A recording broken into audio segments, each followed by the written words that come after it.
Welcome to the San Diego Comic-Con 2021 Dynamite panel. I'm here with what I'm calling the California crew. I have two multifaceted, talented Renaissance men. I'll do some quick introductions and then we'll jump right into things. I have here with me Rodney Barnes, screenwriter and producer of film and of course comic books. He's been attached to such properties as The Boondocks, Everybody Hates Chris, Runaways, American Gods, and he's working on an HBO drama about the iconic Showtime Lakers. And in comics, he's known for the hit Image horror title based in my backyard. The title is Killadelphia. And for Marvel, he's written Falcon and Lando from Star Wars. And now with Dynamite, he's got Army of Darkness 1979 out in September, and a new James Bond series titled Himeros this October. So Rodney, if you want to say hi and correct me if I got anything wrong. Hey, no, you got everything. You took everything I was about to say about me and did it perfectly. So thank you. All right. Great. I saved you some breath. So on my other side, metaphorically and virtually, I have David Avallone. David also has a background in film. He's also the co-creator of the independent comic book and crowdfunding sensation Drawing Blood with Kevin Eastman, co-created the Teenage Mutant Ninja Turtles. And he's the host of two fun ongoing podcasts, Pulp Today, which focuses on classic pulp fiction, while the Writer's Block shares behind-the-scenes stories on the industry with other comic book writers, creators, and figures.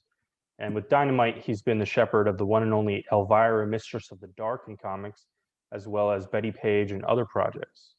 So thank you for joining us, David, and if I got anything wrong there. No, that covers it. I've done a few more titles for Dynamite, obviously, but we're not running down the whole resume. Yeah.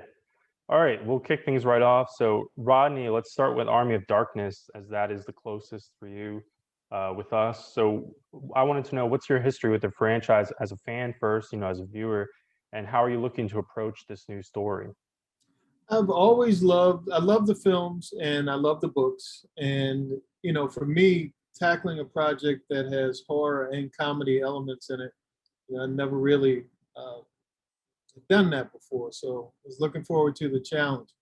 I mean, the book itself is pretty out there, as Ash is, and just hoping the fans really dig it. Yeah, I think they will. And here, we just referenced the movies and all the original material. So Ash is no stranger to time travel. In the titular Army of Darkness film, he ends up in medieval times.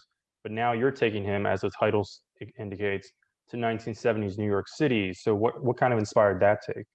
Well, I love the film The Warriors, and I love the Scorsese 70s, I guess you could say. Those rough and tumble streets with the burning trash cans. I kind of envision it like Escape from New York. That's my favorite version of New York, unfortunately. And throwing Ash into that world and seeing how he would fare against different colorful groups of gangs and just all of the seediness of Times Square and that New York was it's kind of fun. Yeah, and in fact, the Escape from New York point is interesting because I think one of the covers, it's Arthur Sidam, known for a lot of his Army of Darkness covers and zombies, doing a take on classic iconography of the the Statue of Liberty. And then Tom Garcia is the artist on the series, and he's no stranger to fantastical action. He did our Pathfinder stories for us based on the role-playing game. So how has it been collaborating with him and seeing the pages roll in? Man, it's so much fun. It's funny how he interprets movement that I didn't even intend. He keeps the story and the pacing going along really, really well. There are really no dull moments. There's really not a lot of the transitions from scene to scene really work really, really well. And I can't say enough for his work. It's fantastic. Yeah, he's a great artist. And actually, just while I'm mentioning artists, it is cool to note that your collaborator on Killadelphia, Jason Sean Alexander, is doing the cover as well for the series. So I'm sure that's pretty cool on your side. I can't get rid of him. It seems like every time I turn around, there's Jason. It's like he's stalking me in some way. But yes, it's fun. I love his cover. I love Jason. Doesn't sound like it all the time, but I do. Yeah, he's a great artist. So now we'll over to David for some grilling. So Elvira Meets Vincent Price is dropping this August. Yes. Barely after when this panel should be going live. And you've been working with the Mistress of the Dark in comics since we started with her in 2018, and you've done some other off the beaten path and interesting things along the way. So how has it been this whole time, and also what makes this new project particularly exciting for you? Well, first off, I do want to say about I can't wait to see Army of Darkness in the 70s. And Rodney, your New York is the New York of my childhood and my adolescence. And it's so hard to explain to people who are under 40 that Escape from New York did not feel like a science fiction movie when it was released in the 80s. It felt like it was going to happen tomorrow. Yes. It felt like it was a sequel to The Warriors. Yeah. But that's it. I just have to say that because I love that period as well, and I'm jealous that you get to write in it. The Elvira experience, she is such a pleasure to work with, and she has been my collaborator from the beginning in that she reads everything, she approves everything. She's only offered the kindest and most gentle of notes, and she usually prefaces them by saying, "You don't have to take these notes." And I'm like, I'm going to, though. Because an Elvira joke is better than a me doing Elvira joke about 99.999% of the time. And over the course of the series, I've had her time travel. I've had her go to hell. So she's interacted with a lot of historical figures and celebrities and, famous horror people like Mary Shelley and Bram Stoker and Vlad the Impaler. And so the opportunity to pair her up with Vincent Price, which was suggested by Elvira, Price is such an indelible character. And he's like Elvira, he's just one of those people who's a joy to write because it's so easy to imagine him in any given situation. And like Elvira, he's sort of got endless good humor, and you can sort of put him into anything. And he is a charming guide, a charming host, a charming character. So writing him in Elvira is sort of like writing a Hope and Crosby movie. Elvira and Vincent Price on the road to Egypt in this case. And it's just been a joy. We started the project last year and the pandemic hit, and then it was pencils down. And then I finished writing it early this year, and Juan has been drawing it, and the pages look fantastic. Yeah, you almost jumped a tiny bit ahead on some of the other things I wanted to hit on, but I'm sure we can still mine them for a bit. So you touched on this, but obviously Elvira now has a big co-star in this story. So I wanted to know, like, what kind of research, if any, did you put into pulling Vincent Price into the story, and how fun has it been trying to capture, his own brand of charisma? Sure. I felt pretty well versed in Price, but I went back and we rewatched some of my favorite movies and watched some that I hadn't seen in decades and watched some that I had never seen. And I did some research into his personal life, which I didn't know as much about. This doesn't come up anywhere in the story, but it's just such a wonderful thing to know about him. In the 50s and 60s, he made a deal with Sears to go around the world collecting moderately priced art, classical fine art, like Picasso sketches that were still affordable. And Sears stores in the late 50s and early 60s had a Vincent Price gallery where you could buy fine art as well as your hardware supplies and your your Dickies and whatever else you were getting at a Sears. And just that commitment to bringing high art to a not particularly pretentious place like a Sears it's so revealing of character that it's like, people in a Sears deserve to look at a Picasso. Like that tells you so much about him as a human being.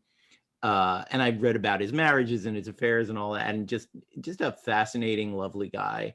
So it was really, again, it's just so great to be able to write as a character. He's a gift. Yeah, that's a wild story. I'll have to look into that a little bit more as well. So you already touched on this a little bit, but though one of your previous artists, David Costa, is back for spectacular covers, among others, now Juan Samu is handling the interior art. So how do you think he's capturing the Mistress of the Dark? Because obviously she has a very particular aesthetic, and Absolutely. you have to capture her character and everything. Yeah, Dave Acosta, I think, told me once he spent a week working on her eye makeup alone before he started drawing so that he could easily and quickly draw her eye makeup because it is very complicated. Juan's doing an amazing job. He has a very different style from Dave's, but the likenesses are spot on. His Vincent likenesses are fantastic. And in a comic like this is really, you really need to feel like you're looking at those people and hearing their voices. And Juan's got a, great gift for storytelling. I do insist on having Dave do covers because since Dave was the artist on the original Elvira book we did together, I feel like that adds a continuity that you get the comic and it's got Dave Acosta on the cover, but Juan's doing an amazing job. Yeah, that's great to hear. So now I'm going to bounce back to Rodney with some quick James Bond discussion. So I teased at the top of the show, and this series should be barely announced by the time this panel goes live. So we won't go too deep. But what draws you to the iconic spot? Love the books, love the movies. All the different iterations of Bond, and it's just a challenge. Being able to have that international flair and a big story and a big character in a big story that's very passionate about the subject matter that's under the tale I'm telling. Just a big honor to be a part of that world and that character. Yeah, and then it has a very interesting subtitle. So I don't know if you were interested in how would you explain the subtitle, and also if you want to tease just a bit your general gist of where you're going with your story. Bond is dealing with a high-profile sex trafficker and getting into that seedy underworld that is international. It's dealing with high-tech weapons and a bunch of different themes and a bunch of different stuff that I don't know whether or not I can talk about. But just exciting to be able to venture into that realm. Yeah, that's fantastic. All right, we'll kind of close off things here. How about we'll do one funny question. So if you guys want to, what would be your take on some of your characters if they were to meet? So if Ash from Army of Darkness and Elvira hung out, I mean obviously they have some cross section there, and then even James Bond and Elvira, I'm sure that would be very spicy. So Yeah. whoever wants to kick things I off. think Elvira would be the one woman who would scare James Bond just a little tiny Yes, bit. yes. Not that he is easily intimidated. I've actually considered pitching an Ash and Elvira thing. It's never quite come together, but I mean I think it seems like a natural, and I think everyone would dig it. I mean they're naturally in each other's universes, I think Bond would be repulsed by Ash. They're so different. He might actually have some respect for Elvira. I mean, she is strong. She is opinionated. I think you never know. They may find magic, the two of them. They're definitely both in control of their respective universes. Like no one gets the better of either of them. And I think Bond would definitely admire that about Elvira. And I'm a huge James Bond fan coming and going, and like Rodney, going back, I saw my first Bond movie when I was 7 or 8, which don't show Bond movies to 7-year-olds. What the hell's wrong with you? But and then I went out and read all of the books, loved the books. One of these days, I hope to do one of the highfalutin Dynamite graphic novel adaptations of one of the books. I think the next one up is Diamonds Are Forever, which is like my least favorite book. So I'm probably not going to be lobbying for that one. But, All right, guys. Thanks so much for joining. And then I plugged a lot of well, not necessarily plugged, but I mentioned a lot of your other projects and everything at the top. But if you guys want to close off with any mention real quick on some of your other projects or where people should follow you, and then we'll close things up. Well, you can find me at the Rodney Barnes on Twitter and Instagram. And you already mentioned most of what I'm doing right now. I'm actually here on set with the Lakers show right now. So March of 22, that should be dropping. But other than that, you find me in comic book shops. Where is that Lakers show going to be? Did you say Showtime? HBO. HBO. The name of it, the opposite of running Showtime. title is Showtime, but it'll be on HBO, which is not confusing at all. Look, it could be worse. The show could be called Cinemax. That wouldn't make any sense. Yeah, that would be hard. Epics, yeah. That sounds great, Rodney. Yeah, I can be found at davidavallonefreelance.com. And everything branching off into all the other stuff I do can be found there. And we do have 2 other Elvira projects in the pipeline, which are Kickstarters, but those haven't been announced yet. So I don't think I can even say the titles. One of them will probably be the return of Dave Acosta drawing, or definitely. And the other one, again, an exciting artist, but I can't announce that just yet. All right, well, we're leaving you with some teases, and that's a good time to plug Dynamite. Make sure to follow Dynamite on all your social media platforms, and make sure you're getting our emails, as a customer, so you know all the deals, all the news, everything awesome. So thank you guys again for joining, and we will see you guys in San Diego Comic-Con, however the convention worked this year. So thank you guys again for the panel. Nice. Right now I'm joined by what I'm calling the East Coast crew. I'm reporting live from Philadelphia. Jimmy is down in Florida. As you can see, he's on the beach right now. Beautiful background, sharing the sun. And Fred, you're reporting in from Brooklyn, right? I am, where the weak are killed and eaten. Yes. The tough streets of Brooklyn. So That's right. my name mean is office. My name is Vincent Faust on behalf of Dynamite, and with me I have 2 wonderful creators. I already said their names, but I'll real quick go through if you don't know who these people are somehow. So Jimmy Palmiotti has a career in comics going back 30 years as a writer, artist, inker, editor, publisher, and more. You may know him from celebrated inking jobs with top artists, or maybe his 1990s independent publishing venture with Event Comics, or as a founder of the Marvel Knights imprint, or a writer on beloved comics like Harley Quinn, Jonah Hex, Power Girl, Deadpool, and many more, or recent self-published crowdfunding hits.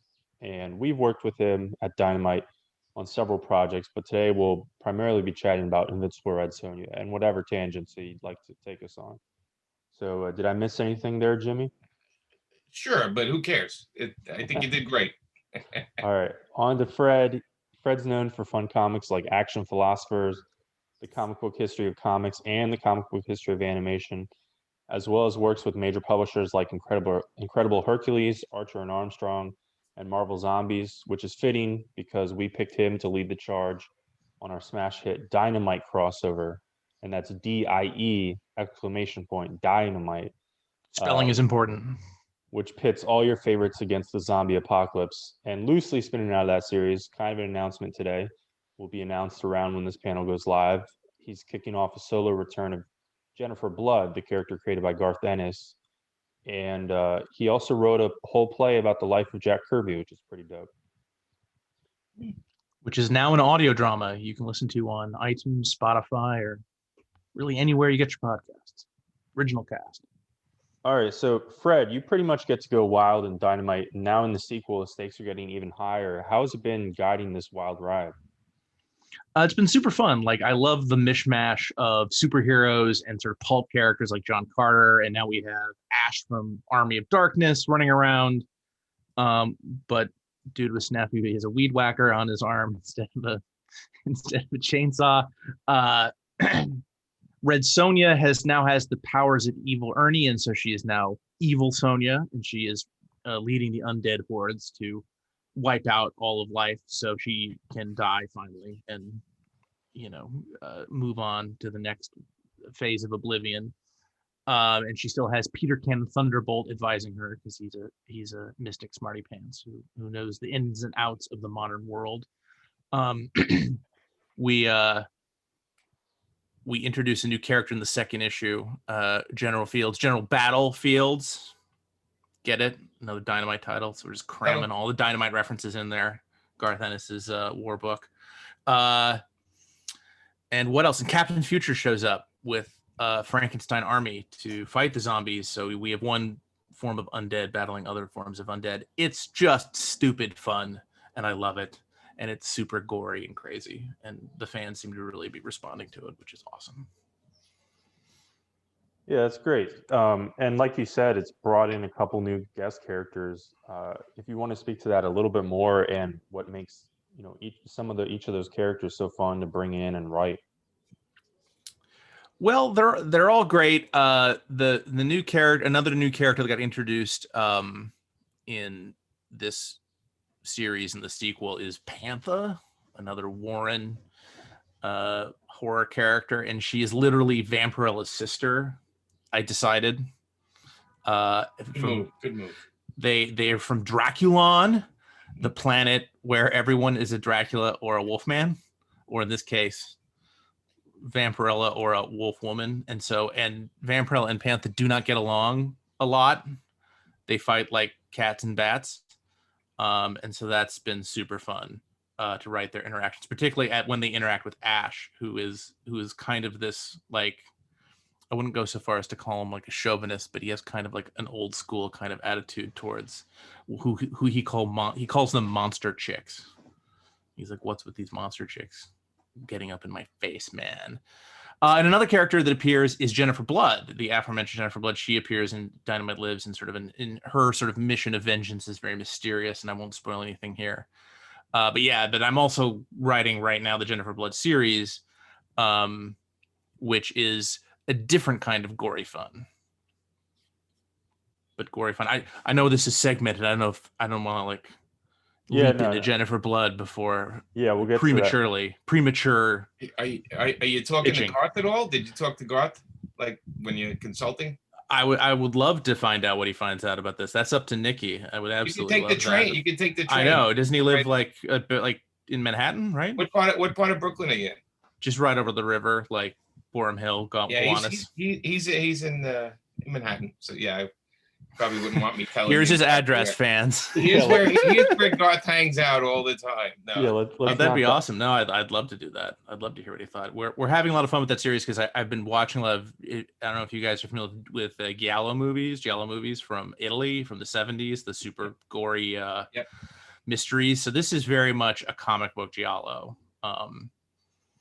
And Vincenzo, who is writing it, is from Naples, and so I'm getting him to. They'll have Italian characters in the comics, so I'm getting him to teach me all the Neapolitan swear words, and it's very exciting. So it's really authentic, you know. I know some too, if you need. Excellent. So I know I can email Jimmy also. Yes, it's okay. And on that note, so Jimmy, Invincible Red Sonja kicked off in May, which seems like forever ago, even as we record this panel ahead of time. Right. But the response from fans, critics, and retailers so far has been really positive. So I wanted to know, how happy are you with how the series has turned out so far? Yeah, I mean, once I knew we had Moritat on the art, I kind of was relaxing a little bit because he's a guy that I worked with on All Star Western, and I kind of know, Amanda and I kind of know how to write for him, which is, a big part of doing the comics is I won't write a book unless I know who the artist is. So, once we got him nailed for the series, it was kind of easy to go from there because I know what he likes to draw. And we had a nice long conversation with him where I just said, give me a checklist of the things you've always wanted to draw, and somehow I'll get them in. We'll get them in there in the story. And so far, so good. I think issue 5 and 6, we got some more volcanoes and we got some more crazy stuff coming. But no, it's been great. I mean, Amanda and I have been fans of Red Sonja, like me, when Roy Thomas and started it with Frank Thorne, and Amanda's more of a Frank Thorne, the later books.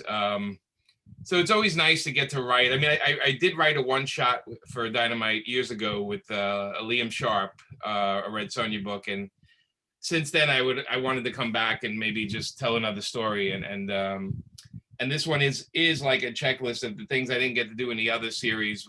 I'm like getting to do here, and I'm testing you guys all the time by pushing the envelope, how much I can get away with. Amanda and I kind of write it how we see it, and then we wait for you guys to tell us, well, you really can't do that. And that is our daily fun thing, is what we can get in trouble for. Poor Matt Idelson has to deal with us, and the editor, but we're having a good time. I mean, again, it's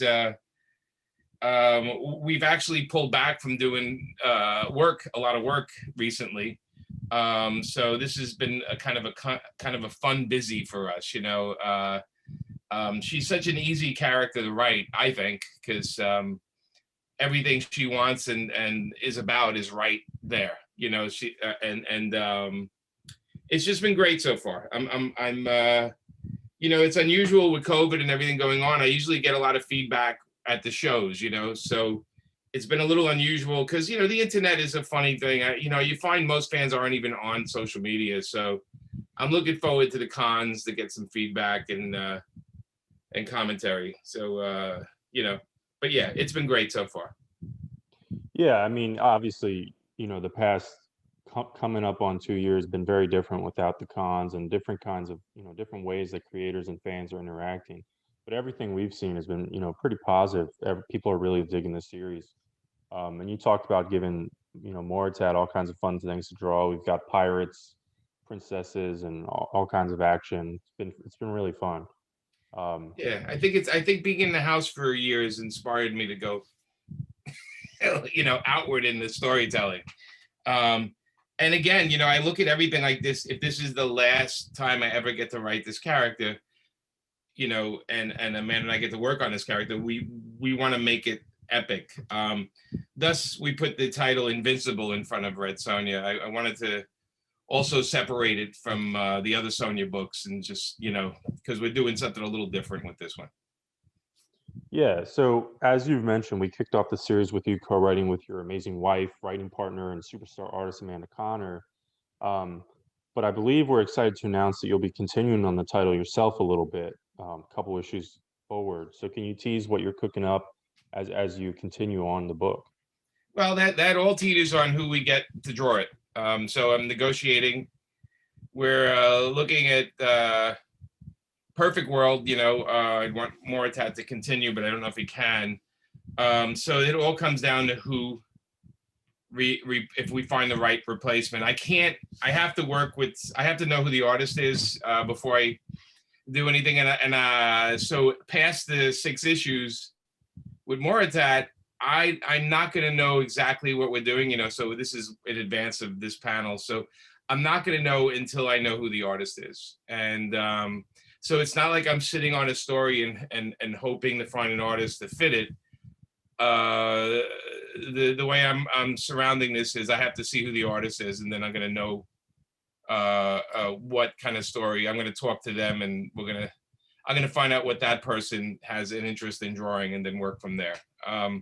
I just feel that if you're going to give an artist something they really want to draw, that you're going to get a better job out of them. And that probably was the theme for me back with me and Joe for back in Marvel Knights, is like the right people on the right story and what they want to do. So it makes a better book. So past that, I will guarantee that it has Red Sonja in it.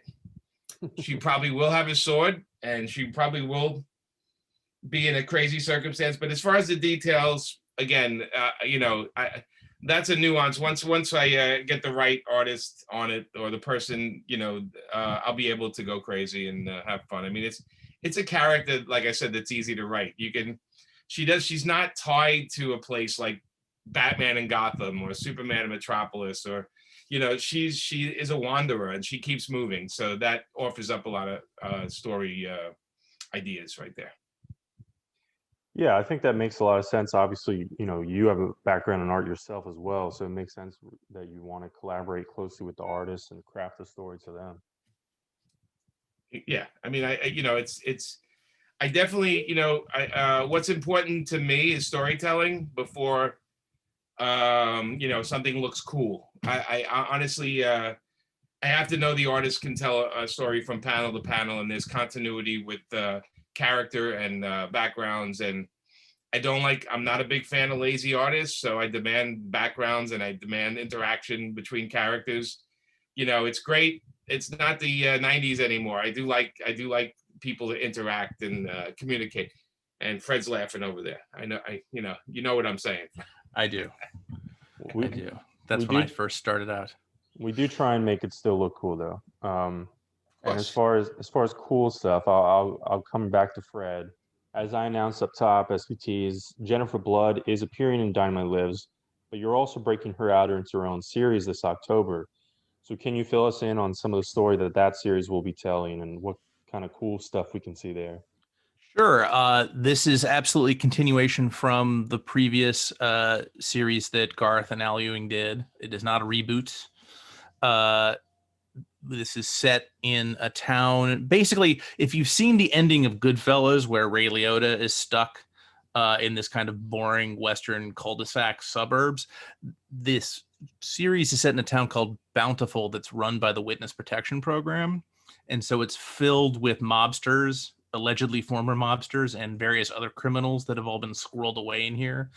And the mayor's a criminal, the judge is a criminal, the sheriff is a criminal. It's a town full of criminals. And so for Jennifer Blood, this is what we like to call a target-rich environment. And murders begin happening in the town, supposedly from Jennifer Blood. And those of you who read the original series know that Jennifer Blood died in prison, right? Supposedly. So how could this possibly be going on? So the mob brings in the best hitman in Italy for the Gomorrah. Giulietta Romeo shows up to track down Jennifer Blood and try and stop the murders. But will Jennifer Blood get her first? Read the whole series and find out, kids. I don't think so. I think that's it for Jennifer Blood. It sounds like a really dangerous guy. But she's dead though. So if she survived the being killed the first time, is she what's going on here? It's a big question mark. Is Jennifer Bloodless, I guess. That's right. Yeah, I think we're calling it Jennifer Bloodlines. I think that is the official title, which my great editor Nate Cosby came up with. So we're having a good time with it. But yeah, it's a great. It's extremely violent, as befitting. As I said, the inspiration is more giallo Italian horror. I guess they're really more thrillers and mysteries than they are horror movies. But it's a very bloody. It's very much in the spirit. And like we were saying earlier, I very much hope Garth approves. It's very much in his spirit. Yeah, and slightly unlike Jimmy, I mean, obviously, Moritat still has a couple issues still to come on Invincible Red Sonja, but as we mentioned, some of the, the rest of the creative info is still being solidified as the series moves forward. But you do have a creative team in place for Jennifer Blood. So if you want to talk to any of, how the collaboration has been with them, and, you mentioned Vincenzo, who's an Italian artist himself, has been, working, made a lot of sense on this story. Yes, Vincenzo Visca, not to be confused with Vincenzo Caruto, who's drawing Dynamite Lives. So it's where I'm double teaming the Vincenzos and my Dynamite work. That's not a great sentence right there. Oh no, that's good. That's gonna get on Twitter. Okay. No, he's amazing, and we're very much in the early process, and I'm still waiting on layouts for the first issue, but he pinch hit for us over on Dynamite, the first series. So I'm familiar with working with him, and he Facebook messages me a lot. It sort of odd hours for me because he's in, like I said, in Naples. How is his English? Good, really good, better than mine. Yeah, it's really good, and he's, like I said, he's helping me up with the sheer volume of Italian cursing in this comic is almost as gruesome as the violence. What is your favorite curse so far? That's a really good question. Let me pull up the script actually of the second issue because I have it written out. It's very long. I have a bunch. I have a bunch, but I don't know if it's not panel friendly. This is absolutely not panel friendly. I feel like it's a gray area where most of the viewers are going to be speaking and watching in English. So, Porca puttana vaccia troia. Oh, okay, that's it. So we recognize the Bhutan right away as whore. That's right. So we don't have to go further than that. I don't know quite what the literal translation is, but it's several very bad words strung together and sort of an exclamation of dismay. I think it's something to give the kids to do. You know, they can get the Google Translate. That's right. and Whip the then Google drop their Translate stuff out. in, Exactly. 100%. and then see a butchered version of what it really is. That's right. That's why I have Vincenzo for, so he can like correct me, you know, like the other day I was like, so let's say something's not going well, like something really like, you know, you are unexpectedly dismayed. What level of profanity would be appropriate for this? And he was like, well, you could say this, but actually here in Naples we say this. And I was like, Yeah, and I'm just cutting and pasting from Facebook Messenger into my it's different. It's different in the cities in Italy too. Some curses are way different in Sicily than they are in some place like Naples or Rome. You know, so it's kind of fun. Yeah, exactly. But this character I specifically, well, I wanted her to be Camorra, you know, the mafia in Naples. I just realized that sounds just like the Guardians of the Galaxy character. Am I pronouncing that right? There's no such thing as the mafia. So just so you know. That's right. That's right. That's just protecting you, buddy. Thank you. Anyone, and I'm not in Brooklyn, by the way. I'm in LA. Brooklyn, Look for me in LA. It's a suburb of Kentucky, Brooklyn. That's right. That's right. But Brooklyn, Ohio. I grew up near Brooklyn in Ohio. Yeah, so it's just, as you can tell, it's fun murder times all the time when Jennifer Blood is involved. Yeah. All right, this panel has also been educational. We've taught a bit about Language the arts. Italian language, maybe a little bit of geography as well. That's right. So I'd like to thank you guys for joining. We'll kind of wrap things up here. Do you guys have anything you want to plug on top of all the Dynamite plugging we've been doing, where people can find you, etc.? Fred, you go. Sure. First. If you can spell my name, that's my handle on Twitter. That's my .com is my website and so forth. I guess new app for me is the aforementioned comic book history of animation by me and Ryan Dunleavy. That'll be out from IDW on July 20th in trade paperback. And for me, I have a Kickstarter coming in a couple of weeks. A book, name of the book is called Rage. Well, it might be out by the time people watch this.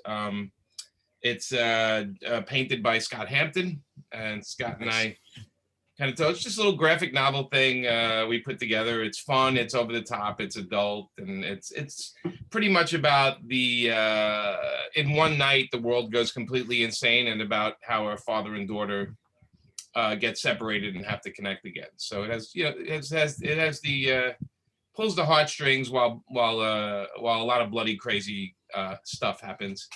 Got that, and yeah, just more Sonja, and like there's so much I can't tell you. It can fill a book, but those are the things I can talk about. So you know, Amanda and I have been going to be doing a lot of Kickstarters, a little less mainstream stuff and more of our own work in the future. So that's pretty much what's ahead.